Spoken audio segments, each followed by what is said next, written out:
are the group Sleepyheads, and today we will be presenting our topic, Exploring Software Concepts, a comprehensive overview of key software topics.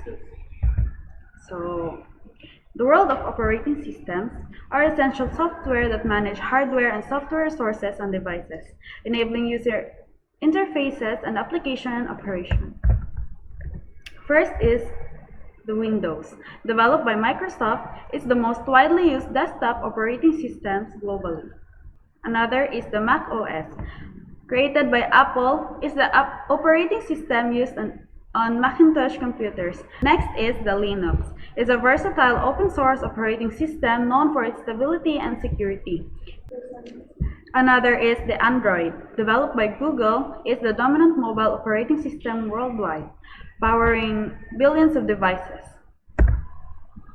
Lastly is the iOS, created by Apple. It's the operating system designed for iPhones and iPads.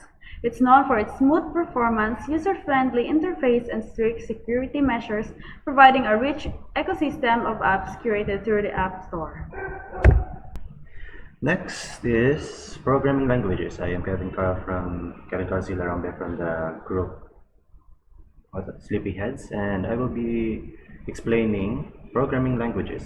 Programming languages are essential for software development, enabling developers to write code that directs computers to perform specific tasks.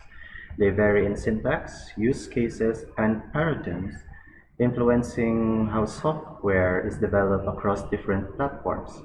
Examples of programming languages are Python. Python is a versatile, high-level programming language known for its simplicity and readability. Next is Java. Java is a widely used object-oriented programming language that operates on the principle of write once, run everywhere, or WORA. Next is C++. C++ is an extension of the C programming language that supports both procedural and object-oriented programming. Next is JavaScript. JavaScript is a high-level, dynamic programming language essential for web development. And the other programming languages such as Ruby, Swift, and Go contribute unique features catering to specific domains. And that is all for my programming languages. Okay, so good day everyone. I am Elodia Melendez from the group Sleepyheads. Okay, so today we'll be tackling software development life cycle. The software development life cycle, or SDLC, encompasses various stages that guide software projects from conception to completion.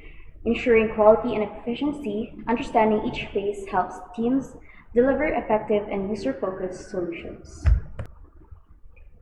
Requirement gathering. This phase identifies user needs and project requirements through methodologies like interviews, surveys, and research. Next is design. In this stage, system architecture and software design are formulated, focusing on user interface, user experience, and system interactions. Another is coding. Coding translates requirements and designs into functional software using programming languages. Another is testing. Testing verifies that software functions as intended and meets the defined requirements. Deployment. Deployment involves releasing the software to users and ensuring it operates in the production environment. Maintenance. Post-deployment, maintenance ensures that software continues to operate smoothly, incorporating updates, bug fixes, and enhancements. Another topic is understanding data structures. Data structures are essential for organizing, managing, and storing data efficiently. They facilitate optimal data manipulation and retrieval, forming the backbone of effective software solutions. First is arrays. Are collection of elements identified by index or key. Another is linked lists. Consist of nodes where each node contains data and a pointer to the next node. Stack data structure. Stacks are linear data structures that follow last in first out, or LIFO principle, useful in scenarios like reversing strings or managing function calls. Stacks deliver efficiency in data handling. Next is queues. Are linear data structures adhering to first in first out, or FIFO principle. They are essential in scheduling processes and managing resources, making them vital in computer systems. Next is the trees. Trees are hierarchical data structures with nodes connected by edges. They facilitate efficient searching, insertion, and deletion, widely used in databases and file systems reflecting a branch structure. Next is the graphs.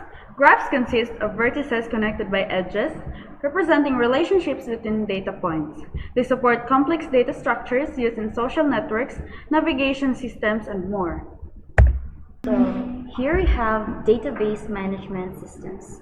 Database management systems, or DBMS, support the organization, storage, and retrieval of data efficiently.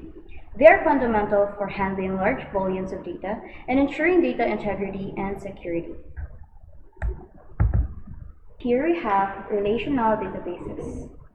Relational databases store data and tables with rows and columns.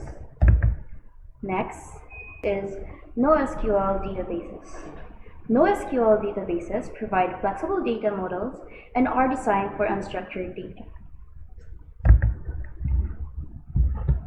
The other is SQL queries. SQL, or structured query language, is essential for interacting with relational databases. That would be all. Thank you.